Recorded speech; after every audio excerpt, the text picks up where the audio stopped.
explicarles y de la casa. En primer lugar, tenemos a Jorge Julián Fuentes, profesor de esta casa, titulado en arte dramático por la Escuela de Murcia y fue alumno del máster. Tuve la suerte de ser su profesor en ese máster, y nos va a presentar una comunicación titulada Robótica en el universo cervantino, análisis del uso de proyectores como los móviles en el diseño de Miguel Ángel Camacho de los montajes cervantinos de Rol Lala. Pues nada, muchas gracias. Me pareció interesante realizar una comunicación sobre un elemento completamente plástico dentro de un congreso de Cervantes y Shakespeare, sobre todo en un congreso que se hace dentro de la Escuela de Arte Dramático, pensando en cómo de alguna forma esto luego se lleva a escena, y en este caso en un elemento muy particular de la iluminación. Se llama robótica en el universo cervantino. Parece que voy a empezar a hablar de androides y no es el caso, ¿vale? Voy a hablar de este tipo de elementos que se llaman proyectores móviles, y dentro del mundo de la iluminación el grupo de proyectores móviles se suele llamar robótica. Son proyectores que permiten, los habrán visto sobre todo por los festivales de Eurovisión, que aparecen ahí un montón de elementos móviles con los conciertos o en los programas de televisión, que aparecen estos proyectores que permiten moverse, cambiar de color, colocar unas formas, girar, y que van más allá de la iluminación halógena clásica, que es la que tenemos ahora mismo colocada aquí en este teatro. De los montajes que voy a hablar del diseño de iluminación de Miguel Ángel Camacho, iluminador que hizo los diseños para los montajes de Rol Lala, tanto de En un lugar del Quijote como de la Cervantina. La Cervantina vino, hace una semana al Teatro Romea, quien tuvo oportunidad, tuvo mucha suerte. Es un montaje que es espectacular, y el año pasado prácticamente estuvo también por la región En un lugar del Quijote. Voy a hacer un poquito más de ejemplo de En un lugar del Quijote, y si me queda tiempo y Cristina me lo deja, haré una anotación de la Cervantina, más que nada por cuestión de tiempo. Vamos. Bueno, quien haya conocido un poco a la compañía de Rol Lala, fieles a su estilo, los rolaleros abordan el texto del gran autor castellano a través de la palabra, el humor y la música. Como juglares, o casi como niños, disfrutan escénicamente de los juegos planteados en las novelas cervantinas, juegos en los que profundizan desde una perspectiva escénica. Si Don Quijote imagina un mundo fantástico fruto de su imaginación donde los molinos son gigantes, en el escenario no veremos molinos, en el escenario veremos un ventilador o ventilfoco, que lo llaman ellos, que pasa a ser molino, que pasa a ser gigante. Yayo Cárceles, director de la compañía, nos da las claves del planteamiento escénico cuando afirma que Cervantes ve a Don Quijote porque lo imagina. Don Quijote ve gigantes porque ve molinos e imagina gigantes. Y Yayo se pregunta, ¿qué verán los espectadores? Esa pregunta es el leitmotiv de la puesta en escena de ambos montajes. Siguiendo el libre albedrío aclamado por Cervantes, Cárceles no impone una visión unívoca, sino que considera que, y cito, los mejores aliados son los espectadores y su imaginación. Es ahí donde hemos de apuntar. Invitar a los espectadores al viaje, estimular su imaginario y encontrar junto a ellos la esencia de la novela de Cervantes. Bueno, no es objeto de esta comunicación hablar de los otros elementos escenográficos o del vestuario, pero déjenme que haga una nota para que veamos luego la relación que tiene con la parte de la iluminación.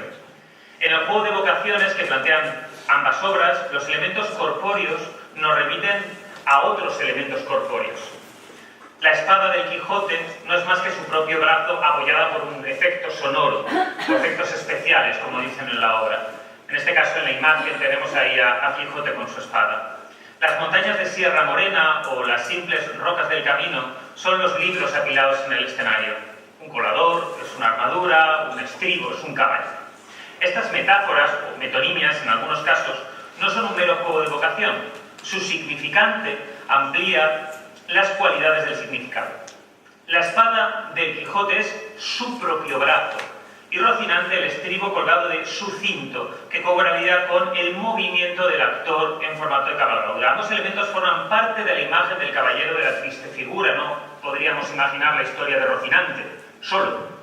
¿Vale? Rocinante no existe si no existe el Quijote. Entonces, al utilizar estos elementos, como propia parte del Quijote los hacen suyos. No existen si no existe el Quijote. Esta idea de no simplemente evocarlos, sino añadir una información más con la forma, no simplemente con el qué, sino con el cómo. Bueno, ¿cómo entra la iluminación, el diseño de iluminación a jugar dentro de esta locura cervantina? ¿Cómo se dota de narratividad específica a un medio que está mucho más cómodo en la parte expresiva y espectacular? La iluminación en la creación de atmósferas siempre se ha sentido muy cómodo. En la parte narrativa siempre le cuesta un poco más.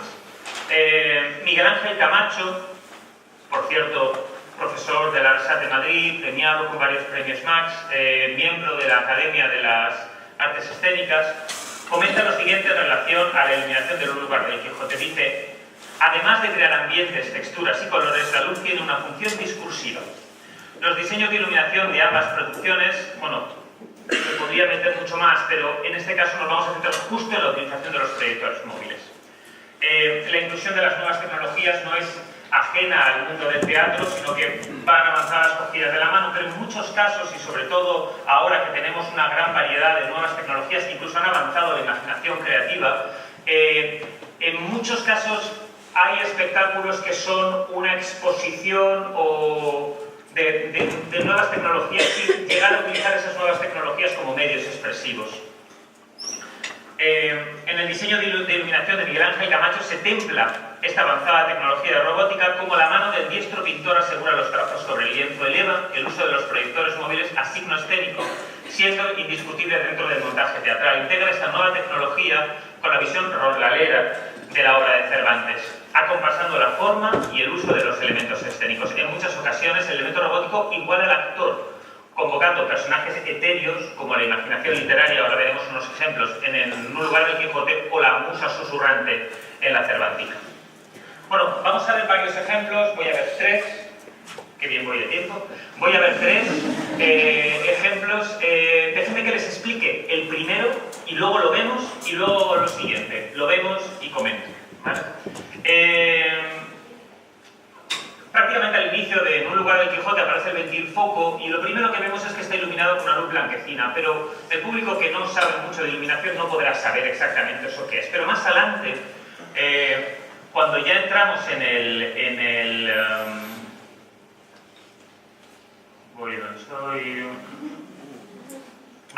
Don Quijote, no es esta evocación de la biblioteca de Don Alonso Quijada, o Quesada, como el público puede percibir de forma clara y distinguible el distinto valor que adquiere este signo en ciertos contextos. Un Cervantes personaje describe al cura y al barbero las locuras caballerescas del protagonista de su novela.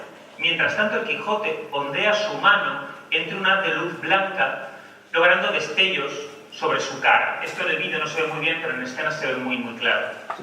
Y dice: los altos cielos que de vuestra divinidad divinamente con las estrellas os fortifican y os hacen merecedora del merecimiento que merece vuestra grandeza. Bueno, estas palabras originales de la novela, burla del autor castellano, los libros de caballería, golpean en la mente de su personaje y lo vuelven loco. Estos destellos de luz, imaginación o enajenación lo llevan a creer ser el protagonista, el mejor de todos los libros de caballería.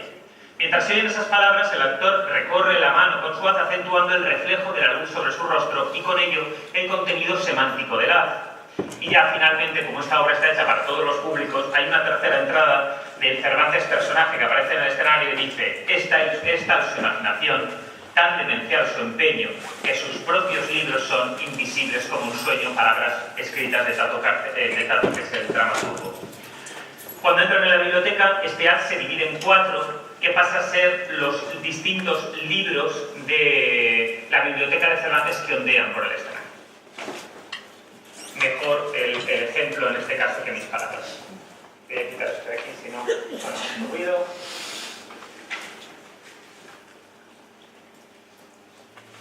Y nada, lo vemos. ¡Desafío! ¡Heridas! ¡Amores! ¡Tormentas! Y disparates imposibles. Los altos cielos que de vuestra divinidad divinamente con las estrellas os fortifican y os hacen merecedora del merecimiento que merece la vuestra grandeza. Así, del poco dormir y del mucho leer, nuestro hidalgo vino a dar en el más extraño pensamiento que jamás quedó con el mundo: hacerse caballero andante. Ir por todo el mundo a buscar buscar aventuras, desfacer atrapios, enderezar tuertos, comparar doncellas, cobrar eterno nombre y fama. Se imaginaba el pobre ya coronado emperador del imperio de Trapisonda, y seré protagonista del mejor de todos los libros de caballería. Es tal su imaginación, tan demencial es su empeño, que sus propios libros son invisibles como un sueño. Señores barbero y cura, entrad en nuestra aventura.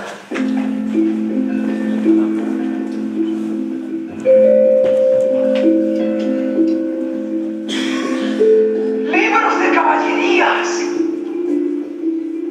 Si su cerebro se seca en esta gran biblioteca, lo mejor, señor, sería echarlos todos al fuego. ¡Vamos a verlos primero! Pues quizás, señor barbero, el loco hidalgo manchego también tiene libros buenos. Y tales libros, amigo, no se merecen castigo. ¡Batallas! Vamos a ver ahora otro de los ejemplos que tenemos. En este caso, déjenme que les muestre primero el ejemplo, relativamente corto, y luego lo comentamos. Este ejército que ves aquí lo conduce el gran emperador Ali Fanfalón, señor de la gran isla de Taboana. Y este otro es el de su enemigo, el rey de los Jaramantas, Pentapolín de la Ramanga Brazo. Y vienen con sus principales caballeros. Este de aquí es el valeroso Laurcalco, señor de la Puente de Plata. Y aquí verás el temido Micocolembo, gran duque de Quinocia.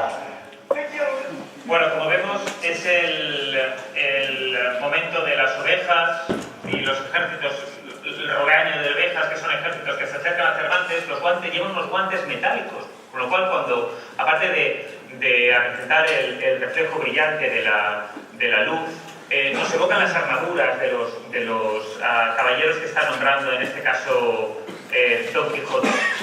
La luz, en este caso, nos cuenta que es imaginación, que lo que estamos viendo es la visión del propio Don Quijote. Ya nos ha sistematizado en la primera parte que lo que sale de la luz son la propia imaginación literaria, que es lo que tiene.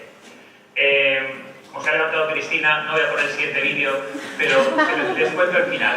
Al final de la obra de teatro cierran muy bien, porque colocan una silla en el centro del escenario, colocan la bacía, el baciyelmo, el sombrero de Don Quijote, colocan el estribo, que sería Rocinante, en una silla, y se queda Sancho hablándole a esa imagen, a esa silla, con esos símbolos, con los 4 haces de luz que se han utilizado durante toda la obra, disparados contra la silla, mientras el actor se retira hacia el fondo del escenario y desaparece en el escenario hablando, y dice: ya no soy Don Quijote, ya soy solo Alonso Quijada.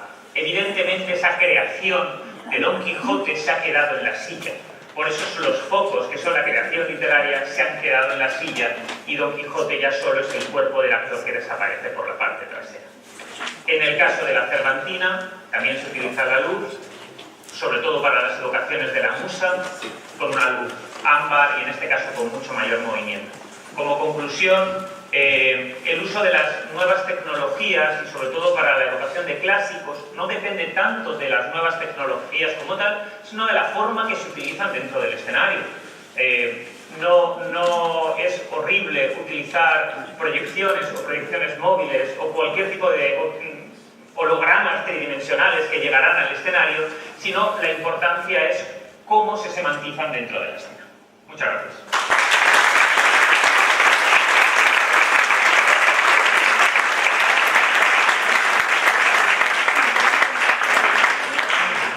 Muchísimas gracias, Jorge, por tu aportación.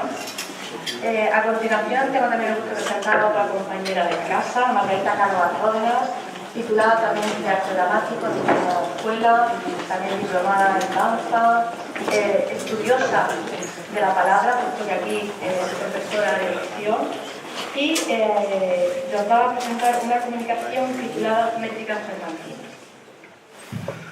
Bueno, buenos días a todos. Métrica Cervantina. La comunicación que he realizado sobre el verso de Cervantes ha sido porque Cervantes ha sido calificado por algunos autores como poco brillante en el terreno del verso.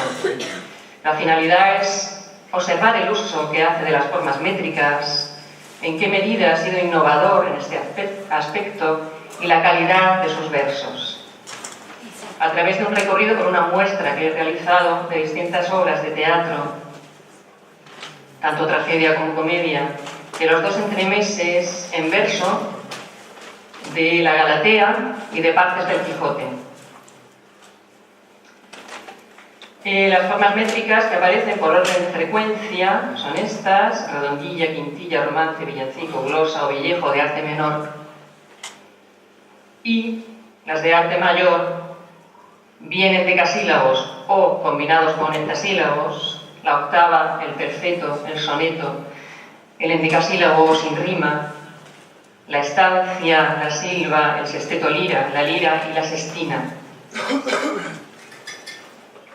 Vamos a ir viendo un poco cada una de las formas y voy a realizar la lectura de algunos fragmentos que he escogido porque me han gustado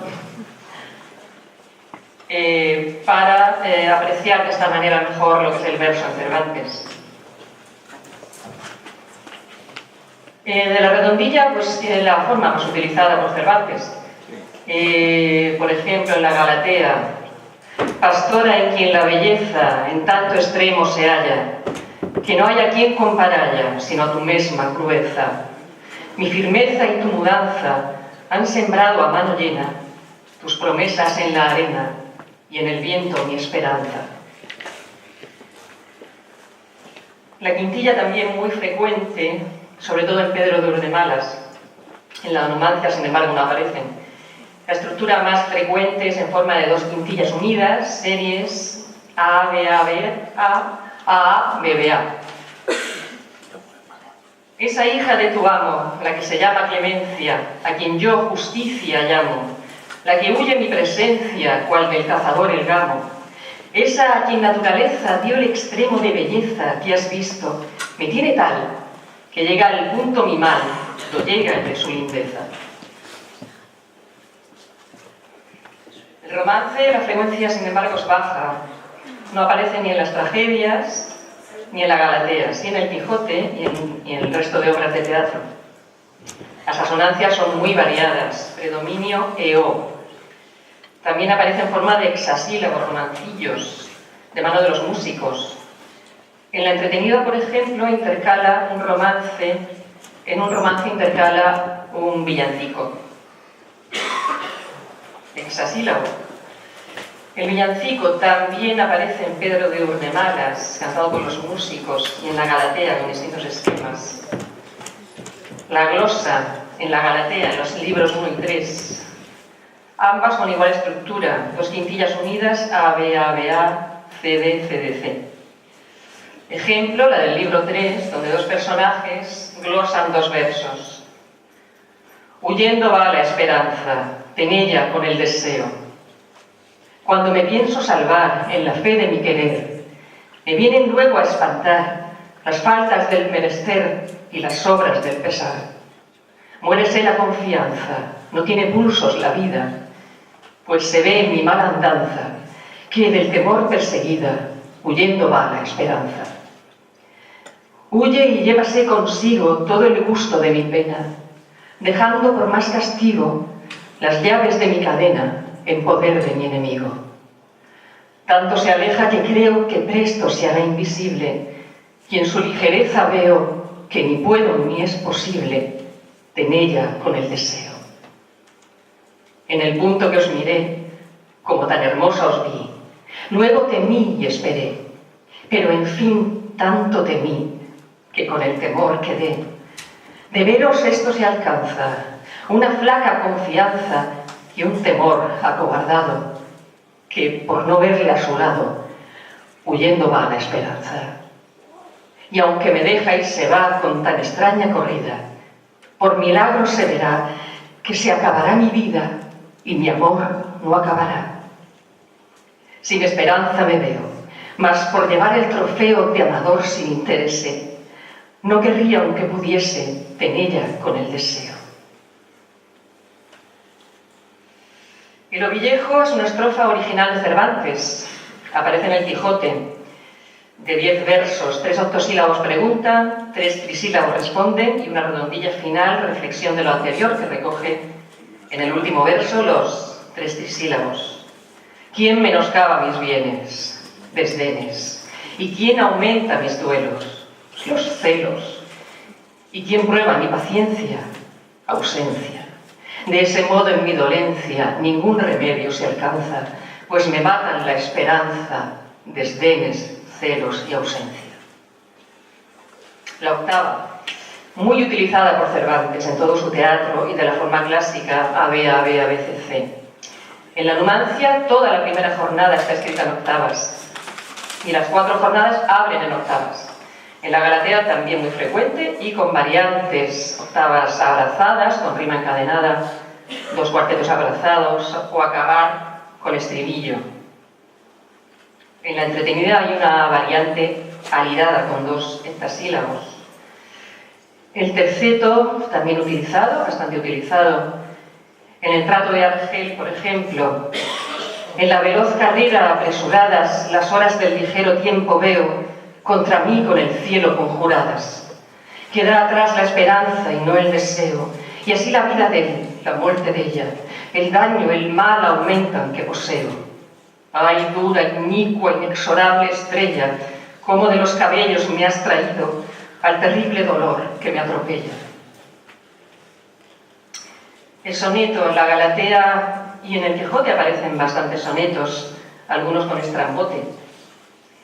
En la entretenida, en la segunda jornada, aparece un soneto con versos de cabo roto, que son palabras inacabadas, también originales de Cervantes, que de un lacá la fuerza apoderó. En la entretenida también otro soneto donde intercala redondillas entre las estrofas del soneto y termina con estrambote, 7, 11, 11. En la Galatea pues también hay bastantes sonetos. En decasílabos sueltos, sin rima, aparecen en todo su teatro, a menudo con cierre pareado final. Y los 2 entremeses son compuestos en esta forma. La canción en estancias, en teatro no aparece, pero sí en la Galatea, con un uso muy acentuado y variado. 7 esquemas distintos se han hallado y siempre combinando versos de 11 y de 7 sílabas. En el Quijote también aparece la canción de Grisóstomo, capítulo 14. Está escrita en 8 estancias de 16 endecasílabos en este caso. Oh alma venturosa, que del humano velo, libre al alta región viva volaste, dejando en tenebrosa cárcel de desconsuelo mi vida, que contigo la llevaste. Sin ti escura dejaste la luz clara del día, por tierra derribada, la esperanza fundada en el más firme asiento de alegría. En fin, con tu partida quedó vivo el dolor, muerta la vida. O la canción de Grisóstomo. Ya que quieres cruel que se publique de lengua en lengua y de una en otra gente, del áspero rigor tuyo la fuerza, haré que el mismo infierno comunique al triste pecho mío un son doliente, con que el uso común de mi voz tuerza. Y al par de mi deseo, que se esfuerza a decir mi dolor y tus hazañas, de la espantable voz irá el acento, y en él mezcladas, por mayor tormento, pedazos de las míseras entrañas.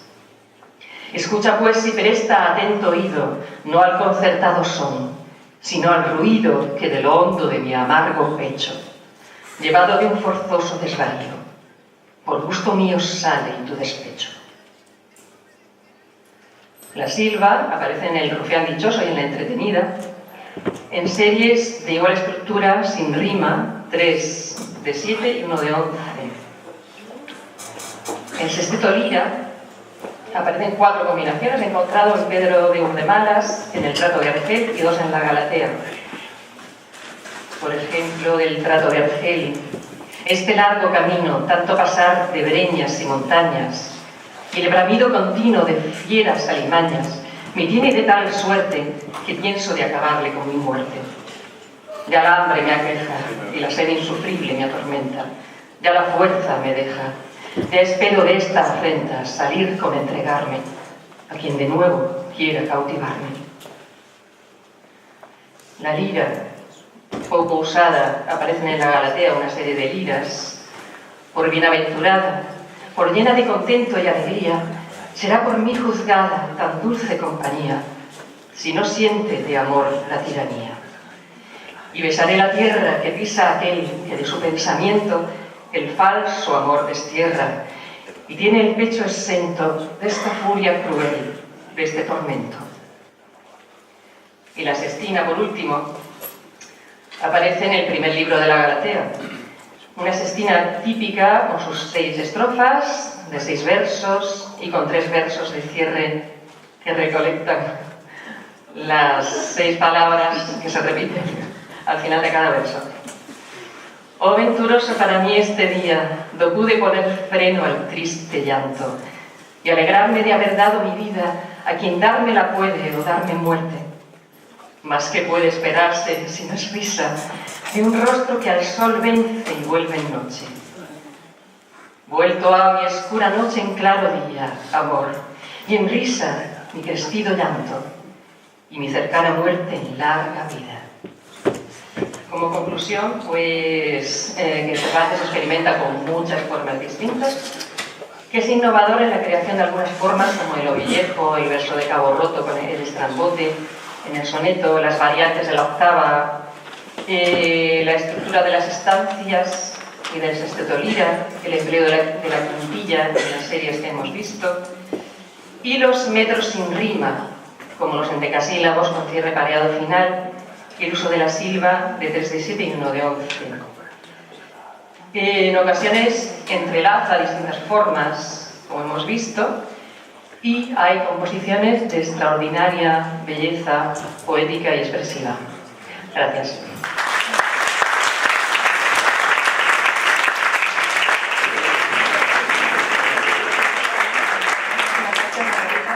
Palabras, y yo creo que todos nos hemos emocionado por la lectura de esos versos.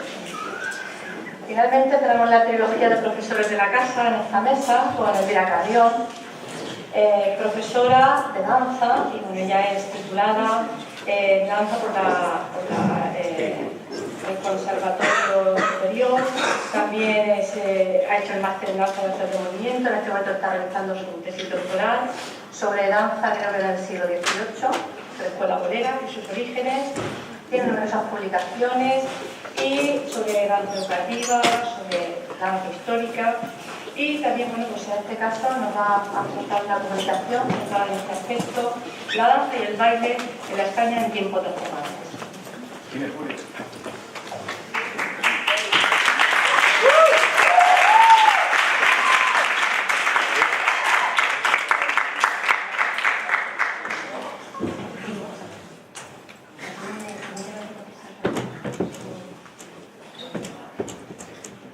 Que tengo a mi compañero especialista. Vale, yo primero quiero empezar dándole las gracias no al comité de organización, porque estoy yo en él, pero al comité científico, porque nada más que oí que se iba a hacer un congreso sobre Cervantes y Shakespeare, enseguida mi cabeza empezó a pensar que tenía que hacer una comunicación sobre la danza, sobre todo sobre esta época. Yo estoy investigando, como ha dicho Cristina, en el siglo XVIII, y puesto que en esta época no había ningún tratado español, el primero sale después de la muerte de Cervantes, y además me lo he traído aquí para ver si me da tiempo al final de decir una cosa, pues dije, me va a venir muy bien informarme también de etapas anteriores de antes de mi tesis, y así, para introducción, todo me venía muy bien investigar en este campo y me puse a ello. Ahora descubriréis por qué hablo de danza y de baile, ¿vale? Ahora lo descubro. Desde la época de Cervantes, es decir, desde que nace siglo XVI, 1547, hasta principios del siglo XVII, 1616, realmente en la sociedad existía la danza, existía el baile, y como tal, pues Cervantes lo va a reflejar en su obra, ¿vale? En su obra de teatro y en toda su obra va a reflejar la sociedad que encuentra ya un tratadista posterior, puesto que he dicho que no había de esta época ningún tratadista, el primero es de 1642, pero un tratadista en el siglo XVIII nos dice que es una característica primordial del pueblo español. El pueblo español baila desde sus orígenes. Cuando hablo de danza y baile, que muchas veces creemos que es lo mismo, en esta época lo tenían muy claro, no como nosotros. Danza, baile, con Y, que cuando buscamos el tratado no encontramos baile, con I latina, importante porque yo lo descubrí ahí. Pues el mismo Cervantes nos lo explica. En el Quijote nos dice, lo voy a leer, literal: hombre hay que se atrevería a matar a un gigante antes que hacer una cabriola, por la dificultad que tenía una cabriola. Si hubierais de zapatear, yo supliera vuestra falta, que zapateo como un gerifalte, por lo cual zapatear era fácil. Pero en la danza no doy puntada, es decir, en la danza no doy puntada, pero zapatear lo hacía de sobra. Y ahí vemos que no era lo mismo. Danzar, organizar, era realmente algo de la corte, referente a la corte. En la corte se realizaban saraos nocturnos, que eran una fiesta con motivo de hacer algo en esa fiesta, es decir, algún enlace matrimonial que interesaba, era utilizado como una herramienta, ¿no? O algún negocio, algo económico. Ya desde el siglo X nos dice un investigador que se llama Aurelio Capmany que existían los saraos y que los se realizaban en la corte. También se le puede llamar, o lo podemos encontrar como danzas habladas, máscara, monería o sarao real si intervenían los reyes. En Madrid, en el Real Alcázar de Madrid, en esta época que está reinando Felipe III, ya estaba el Salón Dorado, o el de las comedias, en donde se realizaban los bailes reales. Bartolomé Ferriol y Boseró ya nos explica en su obra, en su tratado, siempre hablo del 18, pero se remite a que está escribiendo sobre lo que se ha visto anteriormente. Incluso nos dice que si nosotros queremos representar un sarao, por favor, no vamos a inventárnoslo porque está ahí escrito. Y nos dice que se hacía primero una danza grupal con los reyes, después solo los reyes, después todos en pie, al sentarse los reyes todos se sentaban. Bueno, nos lo va explicando. No lo voy, os remito a mi comunicación cuando se publique, porque ahí lo he explicado, esto es un breve resumen, pero lo he explicado con más detalle, ¿no? No lo explica. Es decir, es simplemente cogerse los libritos y no meternos en internet y copiarnos de lo primero que ven. Lo digo, porque lo tengo que decir. Se realizaban danzas graves, que eran danzas serias, en los saraos, como el canario, la gallata, la españoleta, la pavana. Bueno, tenemos muchas aquí, las estáis viendo en pantalla, por lo cual, lo que sí incido es en que, como no había tratadistas españoles todavía, ningún español había escrito, todo esto se sabe por Fabrizio Caroso, italiano, Torino Arbós, César Negri. Ellos ya empezaron a escribir sobre danza, a los españoles todavía no nos interesaba. Hasta que vino Juan Esquivel Navarro, 1642, ahí tenéis la carátula, que era compañero de baile nada menos que del rey Felipe IV. Pero este ya lo tenemos detrás de Cervantes. De la época de Cervantes, no hay nada también. Bailar era del pueblo, danzar y bailar no era lo mismo. Juan Esquivel Navarro, este tratadista, nos dice: todos los maestros aborrecen a los de danzas de cascabel. Y con mucha razón, lo leo en castellano actual, no el texano. Porque es muy distinta a la de cuenta,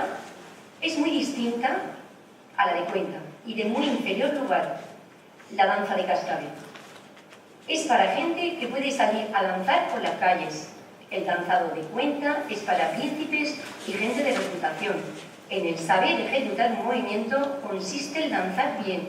Y si los movimientos de ellos no los hago con todas sus calidades, haré la mudanza, pero obré la mano, porque más me valiera no hacerlo. Clarísimo, queda diferente.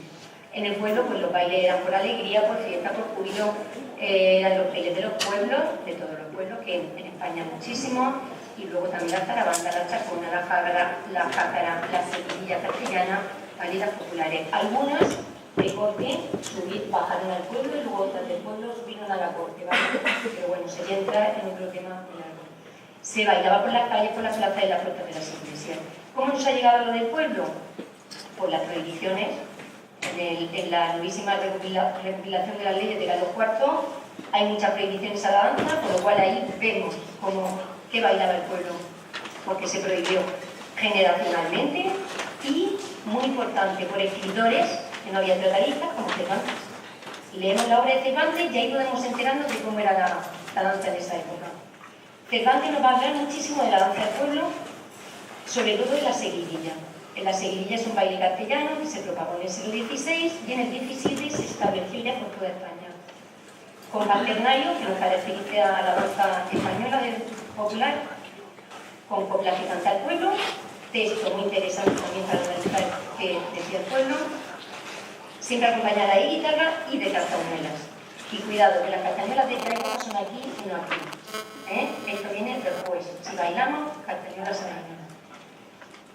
La danza del pueblo tenía contorneos, tenía quiebros, tenía gracia y tenía alegría, cosa que la corte no metamos la parte. Ahí tenemos una seguidilla de dos manchegos bailando, que está de un grabado que se hizo para una colección de trajes, ¿vale? Como podéis comprobar, traje regional, ¿vale? De pueblo. Me voy un poquito así rápido a la obra de Cervantes. Desde la Galatea, ahora lo vamos a ver, pero en muchísimas obras de Cervantes se hace referencia al baile, incluso a la danza. Por ejemplo, aquí en la Galatea, os voy a, no sé, una de ellas, ¿no? Por si acaso luego me falta tiempo, que no tengo el cronómetro. En el libro 2, por ejemplo, dice: después de acabar nuestro baile y el canto de Arquidoro, más cosas, a todos nos pareció volvernos a la aldea, con lo cual ya nos está hablando en sus obras. Nos habla de las castañetas, que no castañuelas, ¿vale? Y vamos a ver más. Novelas ejemplares, que no solo están en el teatro, también la novela. Tanto La gitanilla como Rinconete y Cortadillo, El celoso extremeño, La ilustre fregona, se nos hace referencia a las seguidillas, al flamenco, a las gitanos que bailan, ¿vale? Que Cervantes se tuvo en Andalucía. Lo he oído esta mañana al doctor Francisco Floriz, que nos lo explica muy bien. Se hace referencia, por ejemplo, al celoso extremeño, dice: se habla de 3 negros esclavos que saben cantar, tocar y bailar para hacerlo en cualquier taberna.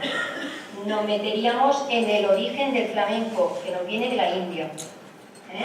Pero esa para el próximo congreso. La ilustre fregona nos habla de seguidilla, nos habla de chacona. Trabajos de Persiles y Segismunda, obra póstuma de Cervantes, sigue hablando de la danza. Dice: Cervantes cuenta de unas doncellas que bailaban con mudanzas honestas diversos bailes de manera grupal y lo hacían delante de unos peregrinos. Leyéndonos la obra podemos sacar mucha información. Vámonos a las comedias en los entremeses.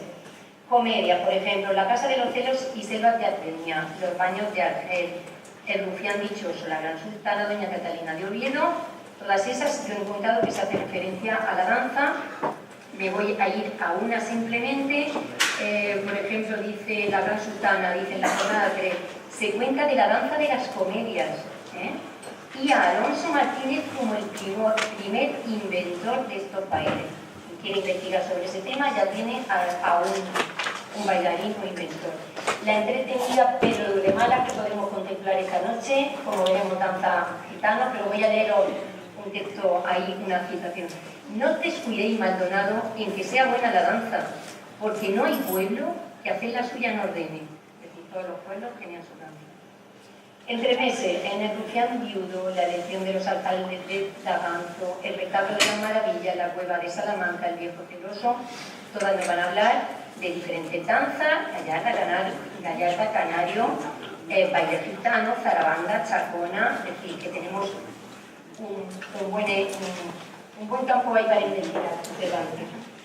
En el Quijote, por supuesto, se habla también bastante de la seguidilla, de la danza en general. En las bodas de Camacho se nos habla de diversidad de danzas, incluso del número de bailarinas que lo hacían, de sus edades, de su indumentaria, del peinado, del atrecho, de parte de la escenografía, incluso se nos habla de instrumentos, incluso de la dramaturgia de la danza, ¿vale? Tenemos varios capítulos en el Quijote donde se nos habla. Bueno, como nos queda claro, en el siglo XVI y en el siglo XVII, principio del XVII, no eran sinónimos, danza y baile, eso. En todas las obras de Cervantes, en muchas obras, creo que no, porque no me ha dado tiempo a investigar sobre todas, pero en muchísimas obras, tanto de novela como comedia, teatro, ¿no? Y entre meses se nos hace referencia a la danza. La seguidilla va a ser una de las más comunes del pueblo, por lo cual podemos considerar a Cervantes un transmisor de la auténtica sociedad de su época y su costumbre, una fuente primaria, por supuestísimo, que no haya ningún terrorista en nuestro español, y como comisario que fue de comisiones de la Armada Invencible, hizo muchos viajes entre Madrid y Andalucía, también Valladolid, por lo cual vio la realidad, la plasma en su obra, y de ahí podemos sacar la realidad. Como veis, Cervantes pensaba también en danza, ¿vale? Teatro y danza. Aquí para terminar, aunque voy a terminar con esto, que está siendo improvisado, las seguidillas no acabaron ahí. Ya me metería en mi tesis. Las seguidillas luego evolucionaron a una seguidilla bolera y de ahí nació algo, ¿vale? Esa del otro congreso. De ahí nació algo. Y os quiero leer simplemente, que muy rápido, de este tratado de Esquivel Navarro, el primero que tenemos español, algo. Yo quiero leer hoy aquí, quiero que no me quede pendiente. Decía Esquivel Navarro, el compañero del rey Felipe IV, cómo había que llevar el cuerpo en las danzas. Dice, el cuerpo bien derecho, sin artificio. Sin artificio quiere decir cuerpo bien derecho, sin otra cosa.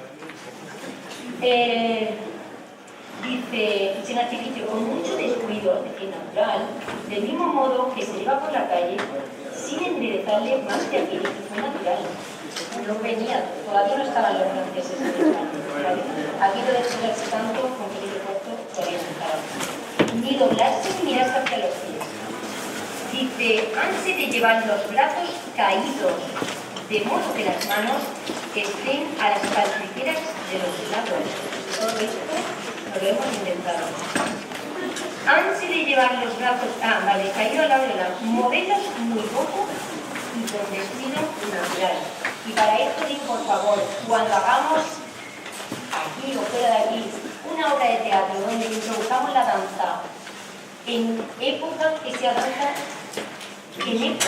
Y si no, nos informamos bien, y si no hacemos otra cosa, o no la ponemos. Pero un poco de reivindicación, ¿vale? Muchas gracias.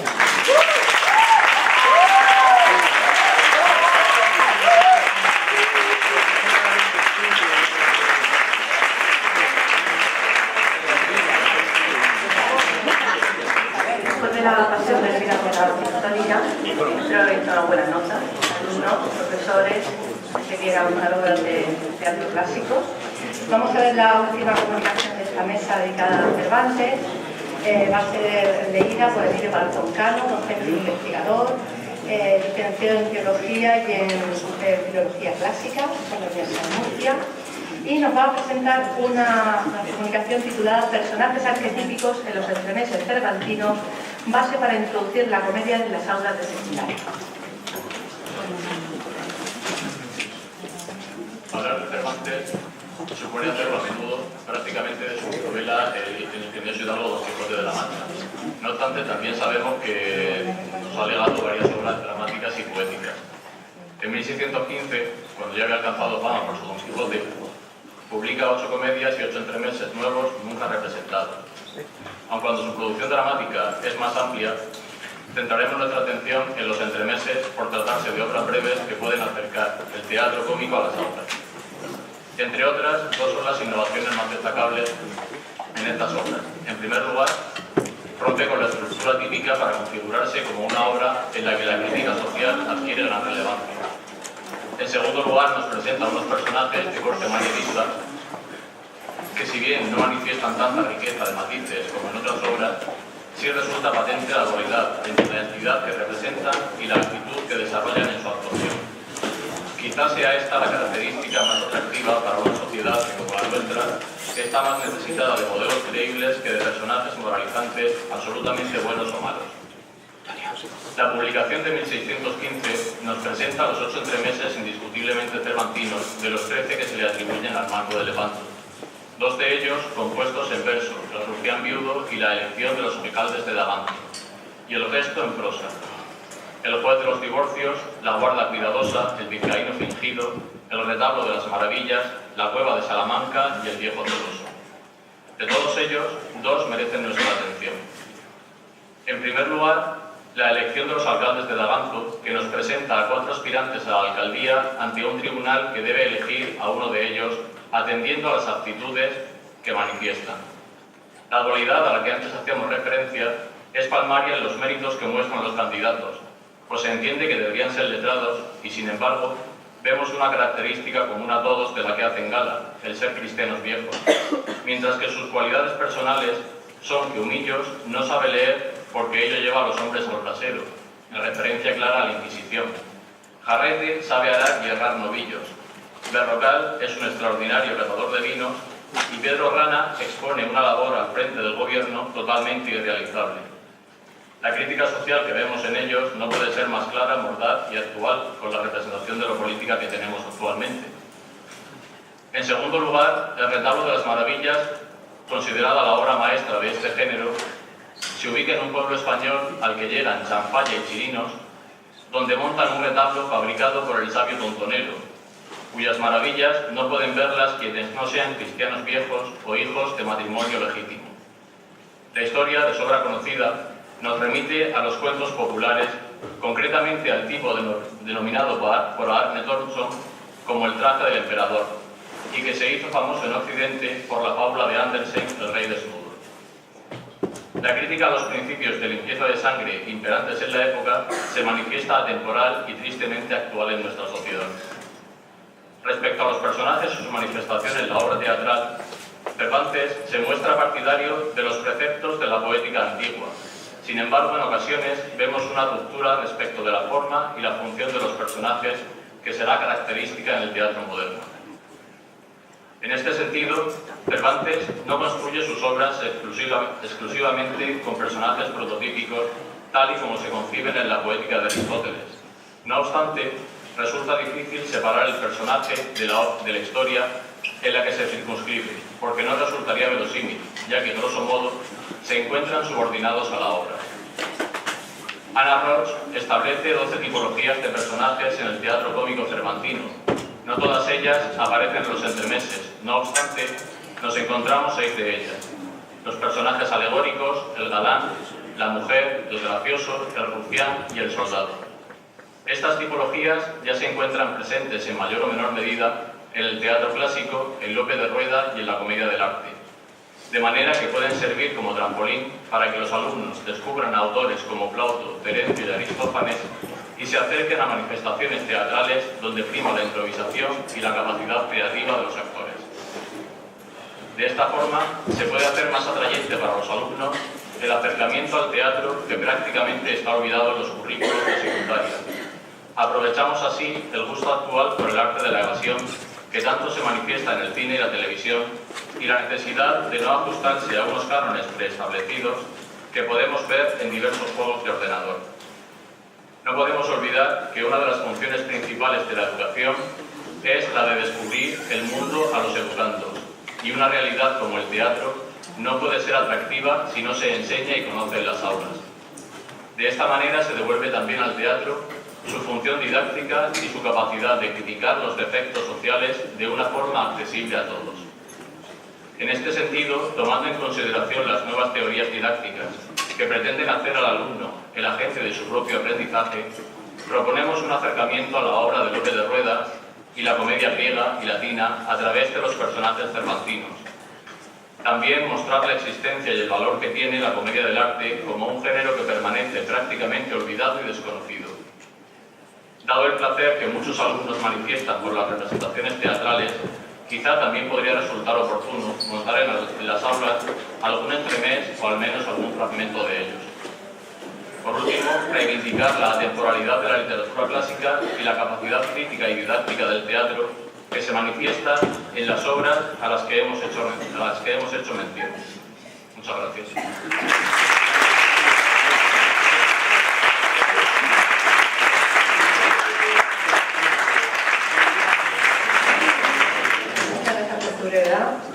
A continuación tenemos unos minutos todavía para si hay alguna pregunta para los comunicantes de esta mesa. Ya sabéis, levante la mano, vuestro nombre y la pregunta que se dirige. Antonio. quería hacer alusión a dos aspectos de la mesa. Uno, Margarita. Yo creo que no es que, a confesión de parte de Miguel de Cervantes, que no fuera buen poeta. Tú lo has demostrado. Pero claro, lo que has hecho tú ha sido entresacarlo de su medio, de su ámbito, iba a decir contexto, pero no sería adecuada la palabra. Porque siendo el bueno, lo que pasaba es que todo lo que tenía alrededor era extraordinario. Y claro, pues, no se puede evitar establecer la comparación. Él mismo lo dice. Yo que tanto me afano y me desvelo por parecer que tengo de poeta, la gracia que no quiso darme el cielo. No es que no fuera buen poeta, es que los otros eran mucho mejor. Pues fíjate, Quevedo, Calderón, López y el largo etcétera que se puede ir. Y, ¿por qué? Lo que tú has expuesto me parece maravilloso. Ojalá lo hubiéramos tenido nosotros. Los medios han superado cualquier expectativa que pudiéramos tener hace 40 o 45 años. Pero cuidado, no nos podemos dejar fagocitar. Eso no es el tema. Dice en el principio de un libro que se llama El espacio vacío, Peter Brook dice: un hombre se pasea por un espacio vacío y otro lo mira, y eso es teatro. Y eso es verdad. ¿Por qué lo digo? Porque cuando esta casa estaba en Agraz, quiero decir, naciendo, solo éramos 3 profesores: Ignacio de Ibarra, Jacobo Fernández y un servidor, y nos alumbrábamos, no en un escenario, claro, en donde podíamos, en una carreta, literalmente, como en el Siglo de Oro, porque las más grandes obras de teatro que nosotros conocemos de nuestros autores, la forma de manifestarlas era absolutamente precaria. Ahí está el Corral de Comedias de Almagro. ¿Por qué digo esto?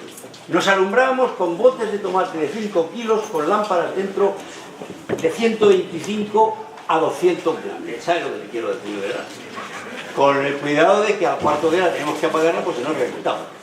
Y entonces teníamos que solapar unas con otras para que aquello tuviera una luz un poco más que la normal. Pero había teatro. Es decir, basar en los efectos, basar en esos, yo les llamo trucos. Si eso es el teatro, yo me borro. Me iré ese punto. Me quito. ¿Me explico? Puedo contestar por alusión.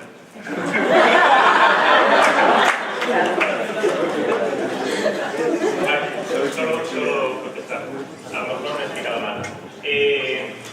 Cuando el haz de luz golpea en la mano y la idea que quieren representar el iluminador es que ese haz es el libro. Ese haz no es nada. El libro en sí, un trozo de papel que está encima de la mesa, no es nada. Solo el libro es algo cuando se lee, con lo cual el haz solo es algo cuando alguien mete la mano e intercede y eso le refleja en la cara.